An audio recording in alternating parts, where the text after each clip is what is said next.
গাড়ি বাড়ির সামনে থাকলেও সবাই যে যার মতো নেমে যায়। রিহান নিজের রুমে গিয়ে একটা ছোট শিশি বের করে সিরিঞ্জে ওষুধ টেনে নেয়, নিজের বাম হাতে পুশ করে দেয় ওষুধটুকু। রুম জুড়ে পায়চারি শুরু করে, এমন জ্বলছে আগুনের মতো, চুল টেনে ধরে। ধীরে ধীরে শান্ত হয়। সবার সামনে স্বাভাবিক থাকলেও সে স্বাভাবিক থাকতে পারছে না। এই বেয়াদব ঠিক নিজের জেদ বজায় রেখে কলেজ গিয়েছে। এত সুন্দর প্ল্যান শেষ।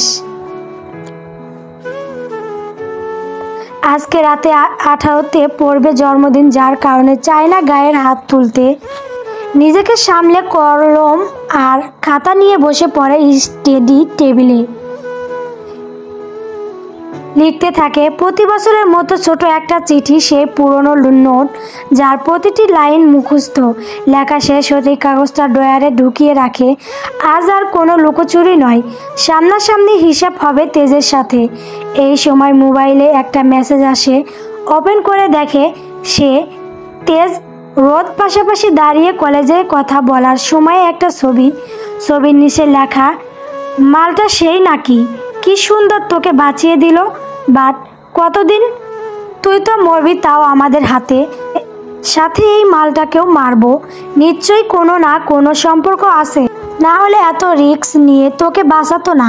রিহান মেসেজটা পড়ে ঠোঁট বাঁকিয়ে হাসে, মনে মনে বলে একবার সামনে পেলে বেয়াদবগুলোকে মাল বলার শাস্তি হিসাবে এদের বইয়ের সম্পদ তছনছ করবে। নাম্বার টেস্ট করে লাভ নেই, ভালোই জানে এতক্ষণে সিমটা কোনো নর্মমান ফেলে দিয়েছে। শামীমকে ফোন দেয়। শামীম 5 মিনিটের মধ্যে বাড়িতে গার্ড নিয়ে আয়, বাড়িতে 5 জন থাকবে, পরিচয় দিতে বলবি আমার বন্ধু বলে। কোনো কিছু বলার সুযোগ না দিয়ে কল কেটে দেয় রিহান। ওয়াশরুমে ঢুকে ফ্রেশ হয়ে আসে, পরনে টাওয়েল। আলমারির সামনে গিয়ে কালো ট্রাউজার আর কালো টি শার্ট বের করে পরে। চুল মুছতে গিয়ে মনে পড়ে আজ বউটা থাকলে এত কষ্ট করতে হতো না।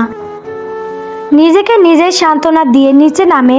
বাসায় সবাই খাবার টেবিলে বসে আছে, বীরও আছে, লাঞ্চের জন্য এসেছে। তেজু রানীর কাছ থেকে জানবে ভেবেছিল, কলেজে কি হয়েছে সেটা প্রয়োজন পড়েনি, সব মোবাইলে দেখে নিয়েছে। এটা নিয়েই টেবিলে আলোচনা চলছে। একটু ওয়েট করো, আমার ফ্রেন্ডরা আসছে, সবাই একসাথে খাবো। রিহানের কথায় তেজু, রুহি, বীর স্বাভাবিক, কিন্তু বাকিরা অবাক। রিহানের ফ্রেন্ড আছে, এটা বিশ্বাস করা কঠিন সবার কাছে। তারই মাঝে জুতার কটকট শব্দ, সবাই তাকায়। 6 জন পুরুষ ঢুকছে, সবার পরনে শুট বুট। মাঝখানে জন শামীম, রিহানের ডান হাত। কিন্তু বাকি 5 জন কারা?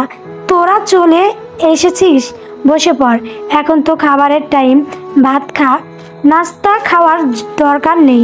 রিহান হালকা হেসে বলে, তার ব্যবহার সবার বোঝে। সোজা কথা রিহান থেকে আশা করা বোকামি, কখনো সোজা কথা বলে না। মানুষকে অপমান না করলে শান্তি পায় না যেন। তবু 6 জনের মধ্যে হাসি রাখে। বস তাদের বন্ধু হিসেবে পরিচয় দিচ্ছে, এটাই যেন গর্বের বিষয়। তেজ ওদের সব কিছু প্লেটে প্লেটে নিয়ে দিতে গেলেন। রিহান আটকে দেয়, রক্ত চোখত নিয়ে বলে, আমার ফ্রেন্ড আমি দেখে নিচ্ছি, আর কারো থেকে মাতবরি করতে হবে না। তেজু থেমে যায়, কিছু বলে না, শুধু বাধ্যের মতো দাঁড়িয়ে থাকে। রিহান পাশে দাঁড়িয়ে আছে, মুখে লিপ্ত ভাব, কি চোখে এক ধরনের অস্থির আগুন। চোখে কাজের চেয়ে তেজুর দিকে বেশি পড়ছে। চুপি চুপি এগিয়ে এসে তেজুর কাছে সবার আড়ালে তরকারি বাটিতে নিজের এক আঙ্গুলে ডুবিয়ে দেয়। মুহূর্তেই তরকারি দেওয়ার ভান ধরে করে পুরো তরকারি তেজুর গায়ে ঢেলে দেয়। তেজু চমকে ওঠে, চোখ কুঁচকে সহ্য করে, ঠোঁট শক্ত করে ধরে রাখে যেন শব্দ বের না হয়। চোখে জল টলমল করছে। সকালবেলা রান্না করা তরকারিটা হয়তো বড় মা গরম করে দিয়েছে, নাইলে এত গরম থাকতো না। মোটামুটি গরম গায়ে লেগে ড্রেসটা নষ্ট হয়ে যায়। তেজুর কোনো শব্দ না শুনে সবাই ভাবে হয়তো তরকারি ঠান্ডা হয়ে গেছে। তেজু রানী ঠিক আছিস? খাওয়া থামিয়ে বীর প্রশ্ন করে। তেজু নিজেকে সামলে নিয়ে মৃদু কণ্ঠে জবাব দেয়, ঠিক আছি। কিছু হয়নি, ড্রেস চেঞ্জ করতে হবে।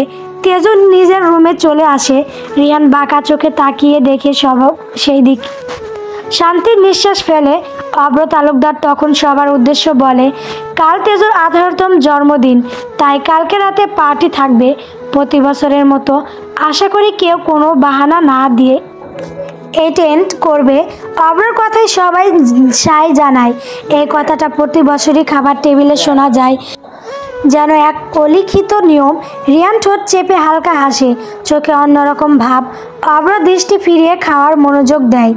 বীর সবার আগে খাওয়া শেষ করে ওপরে চলে যায়।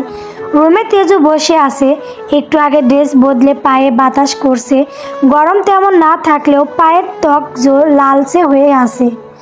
এটা লাগিয়ে নেয়, ব্যথা চলে যাবে। চমকে তাকায় তেজু। সামনে দাঁড়িয়ে আছে বীর, তার হাতে মলমের টিউব। হাত বাড়িয়ে নিয়ে ছোট করে বলে, আপনি কিভাবে জানলেন ব্যথা পেয়েছি? কেউ তো আমার ব্যথা বোঝে না। বীর যেতে যেতে থেমে মৃদু হেসে বলে, মনে চোখ দিয়ে তাকালে ঠিক বুঝতো, তোর না বলা ব্যথা আমি বুঝি তেজু রানী। বলতে বলতে দরজায় পাশ দিয়ে বেরিয়ে যায়। তেজু কিছুক্ষণ চুপচাপ থাকে, তারপর নিঃশব্দে মলমটা পায়ে লাগায়। অন্যদিকে রিহান গার্ডের খাইয়ে শামীম সহ সবাইকে পাঠিয়ে দেয়। সামনে অনেক কাজ, কাল তেজের জন্মদিনের পার্টি, তাছাড়া হাসপাতালের নতুন ডিল, কোটি টাকার ব্যাপার, সব কিছু সামলাতে যেতে হবে আবার জঙ্গল বাড়িতে। বিকেল 4টা, জঙ্গলের সেই পরিচিত পথে হাঁটছে রিহান। গাছের ছায়ায় সূর্যের আলো মাটিতে পৌঁছাতে পড়ছে না। বিকেল হলেও মনে হয় রাত নেমে এসেছে। হাতে থাকা রিমোটের লাল বোতাম চাপতেই শব্দ হয়। চারপাশে লাল বাতি জ্বলছে উঠে, যেন পুরো জঙ্গল তার পথ ছেড়ে দিচ্ছে। দানব এর মতো দাঁড়িয়ে আছে 30 ফিটের দেওয়ালটা। তাকে দেখতে গেটের দরজা নিজে নিজে খুলে যায়। তার থেকে অল্প হেঁটে সামনে দেখা যায় তার রাজ্য। লালচে দেওয়ালে ঘেরা সেই বাড়ি, সেই রক্ত দিয়ে রাঙানো বাড়িতে ঢুকে নিজের প্রিয় রুমের সামনে যায়। রুমের ড্রয়ারে হাত ঢুকিয়ে একটা কাগজ তুলে নেয়। ছোট কাগজ হলেও এর দাম কোটি টাকা। 6 দিন ধরে রাত জাগা পরিশ্রমে আবিষ্কার করা এক নতুন ড্রাগের ফর্মুলা। কিন্তু আজ সেটি যে অন্য কারো হাতে যাবে বিনামূল্যে, শুধু তেজের হাসির জন্য। মোবাইল বের করে কাগজের ছবি তুলে পাঠায় সেই পরিচিত নাম্বারে, যে নাম্বারে গত 10 বছর ধরে প্রতি জন্মদিনের রাতে এমনই এক তার দৃষ্টি পাঠায়। ছবির নিচে ছোট বার্তা লেখে, কালকে হাতে পাবে। ওপরে থেকে কোনো রিপ্লাই আসে না, হয়তো অপর প্রান্ত ব্যস্ত। রিহান ফোনটা পকেটে রেখে ধীরে ধীরে হেঁটে যায় সেই জেল রুমের দিকে। দরজার ওপরে বড় অক্ষরে লেখা, মুক্তিহীন জীবন। লেখাটা পড়ে ঠোঁটে কৌতুক মাখা হাসি এনে ভেতরে প্রবেশ করে। চারপাশে চোখ বুলিয়ে এক কোণে তাকায়। বাচ্চারা গুটিসুটি মেরে বসে আছে, কেউ চোখ বড় করে তাকিয়ে, কেউ কাঁপছে। তাদের মধ্যে 9 জনের গায়ে ক্রস চিহ্ন আঁকা। তারা শেষ মুহূর্তে পথে। ছোট বাচ্চাগুলোকে দেখে অন্য পাশে সেই 3 জন ছেলের পাশে যায়। মোবাইল 3 জনের ছবি তোলে। মরার মতো শুয়ে আছে 3 জন। বেঁচে আছে নাকি মারা গেছে বোঝার উপায় নেই। বুঝলি, আজ তোদের এই অবস্থার জন্য শুধুমাত্র তোদের ওই ফাঙ্কিং বাপগুলো দায়ী। বেশিরভাগ বেড়ে গিয়েছিল তাদের হাতের মাঝে রাখার জন্য আজ এই অবস্থা করতে হলো। পৌঁছাচিক সুরে রিহান বলে উঠে। ছেলেগুলো কিছু বলে না। সকাল থেকে শত চাবুকের লাথির বাড়ি খেয়ে আধমরা হয়ে গেছে। রক্তের ভেজা শরীর, খালি গা, ঠান্ডা মেঝেতে পড়ে আছে। রিহান সব কিছু দক্ষ হাতে ভিডিও করে। যেখানে শুধু 3 জন দেখা যায়, রুমের একটা কোণা পর্যন্ত কিছুই দেখা যাচ্ছে না তাদের বাদে। কাজ শেষ করে রুমের অন্য কোণায় তাকায়। অসহায় চোখ করে মেয়েগুলো তাকিয়ে আসে, মুখ খোলার সাহস পায় না। রিহান তাদের দিকে তাকিয়ে মনে মনে বলে, মেয়েদের সংখ্যা বেড়েছে, সামনে বড় ডিল হবে। আরও দরকার। সব কিছু দেখে 2 জন গার্ডকে ডাকেন। Yes boss. গার্ডের কথায় রিহান ক্রস চিহ্ন দেওয়া ছেলেগুলোকে ইশারা করে বলে উঠে, আমি দ্বিতীয়বার না আসা পর্যন্ত ওদের আলাদা খাবার দেবে, একদম ভিআইপি ট্রিটমেন্ট। যা বলবে শুনবে, তবে সব কিছু যেন রুমের ভেতরেই সীমাবদ্ধ থাকে। ওকে বস। রিহান আর কিছু না বলে হাঁটতে হাঁটতে বেরিয়ে আসে সেই ভয়ঙ্কর ঘর থেকে। দুইটা কাজ শেষ হয়েছে, যার জন্য এসেছিল, এবার বাড়ি ফিরতে হবে। রাস্তার মাঝে এক জঙ্গলের ভেতর গাড়ি পার্ক করা আছে। নিঃশব্দ হেঁটে এসে গাড়িতে উঠে বসে, দেখে চারপাশে অন্ধকার। রাত গভীর হয়ে গেছে, ঘড়িতে সময় রাত 10টা। ওহ শিট, আফসোস ভরা কণ্ঠে বলে রিহান। তারপর দ্রুত গাড়ি স্টার্ট দেয়। ফুল স্পিডে অন্ধকারে ভেদ করে এগিয়ে যায়। রাত 11:50। তেজু এখনও জেগে আছে, হাতের মাঝে মোবাইল, যার থেকে স্লো মোশনের গান চলছে। চোখে ক্লান্তি, মুখে অপেক্ষার ছায়া। বেলকনিতে দাঁড়িয়ে আছে, ঠান্ডা বাতাসে চুল উঠছে হালকা করে। কাতর অপেক্ষারিত চোখ নিচের বাগানের অন্ধকারে তাকিয়ে আছে কিছু একটার আশায়। এই বুঝি কেউ একজন কাঙ্ক্ষিত কাগজটা ছুঁড়ে মারবে। প্রতি বছরের মতো সেই রহস্যময় চিঠি, যার অপেক্ষায় রাত জাগা। প্রতি জন্মদিনের রাতে একটা চিঠি পায়, আজকেরটা সহ 10টা হবে। হাতের মাঝে আগের 9টা চিঠি, সব কিছু হুবহু একই রকম। মনে প্রশ্ন জাগে, এই চিঠিগুলো কে দেয়? বীর ভাই কি না? তিনি হলে গোপনে কেন দেবেন? তিনি তো প্রতি বছর সামনাসামনি শুভেচ্ছা জানায়। ওনার তো লুকানোর কোনো কারণ নেই। অপেক্ষা করে লাভ নেই। প্রাপক আজ চিঠিটা নিজ হাতে দিবে। পিছন থেকে কণ্ঠস্বর ভেসে আসে, শান্ত অথচ ঠান্ডা, কাঁপন ধরানো স্বর। চমকে ঘরে তাকাই তেজু। রিহান তালুকদার। রিহান এক দৃষ্টিতে তাকিয়ে আছে, চোখে অদ্ভুত মিশ্রণ, আলো, একটু নেশা, একটু আকাঙ্ক্ষা, একটু হিংসা, সব এই একটা মেয়েকে ঘিরে। তেজুর মুখ রাগে কাঁপে। রাগ, ভয় আর ঘেন্না মিশিয়ে কণ্ঠটা ভারী করে বলে, আমার রুমে কি করছেন আপনি? রিহান স্থির, মুখে কোনো অভিব্যক্তি নেই। ছোট ছোট কদমে এগিয়ে আসে। তেজুর মনে আতঙ্ক বাড়ে।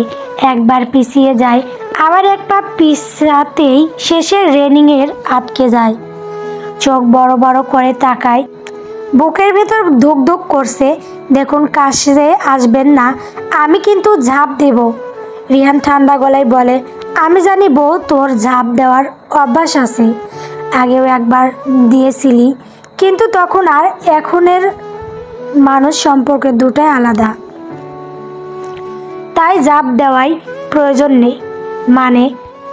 তেজুর চোখে আতঙ্ক ছায়া ফেলে, বুঝতে পারে না কিছু। হঠাৎ বউ বউ করছে কেন? কণ্ঠ কাঁপছে, ঠোঁট শুকিয়ে গেছে। রিহান ধীরে ধীরে আরও কাছে আসে, চোখে সেই অচেনা আগুন, যেখানে ভালোবাসার বদলে দাও দাও করে জ্বলছে অধিকার। হঠাৎ এক টানে তেজুকে নিজের দিকে ফিরিয়ে নেয়, পেছন থেকে শক্ত করে জড়িয়ে ধরে। তেজুর শরীর কেঁপে ওঠে, চোখ থেকে টপ করে গড়িয়ে পড়ে জল। রিহানের বুকে কাছে বন্দি হয়ে তেজুর নিঃশব্দে কাঁদে। কান্নায় কোনো শব্দ নেই, শুধু নিঃশ্বাসের ভাঙন, রাগ, ঘেন্না, অসহায়তা, সব মিলেমিশে বুকের ভেতর আগুন জ্বলে ওঠে। মনের মধ্যে একটাই কথা, এই মানুষটার স্পর্শ সে চায় না, একটুও না। গল্প তেজু।